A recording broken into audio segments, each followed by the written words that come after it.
মার্কিন যুক্তরাষ্ট্রের নন immigrant visa আবেদনকারীদের জন্য নতুন নির্দেশনা দিয়েছে ঢাকাস্থ মার্কিন দূতাবাস।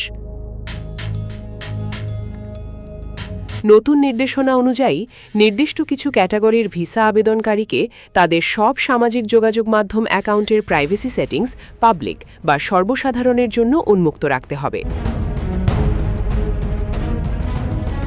শুক্রবার ৫ জুন দূতাবাসের অফিসিয়াল ফেসবুক পেজে প্রকাশিত এক বার্তায় এ তথ্য জানানো হয়।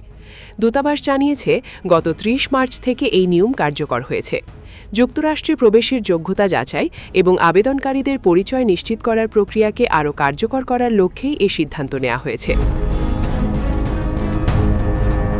তবে এই নির্দেশনা সব ভিসা আবেদনকারীর জন্য নয়। নির্দিষ্ট কয়েকটি নন ইমিগ্রেন্ট ভিসা ক্যাটাগরির আবেদনকারী এবং তাদের উপর নির্ভরশীলদের জন্য এটি বাধ্যতামূলক করা হয়েছে। এর মধ্যে রয়েছে A3, C3, G5, H3, H4, K1, K2, K3, Q, R1, R2, S, T এবং U ভিসা ক্যাটাগরির আবেদনকারীরা।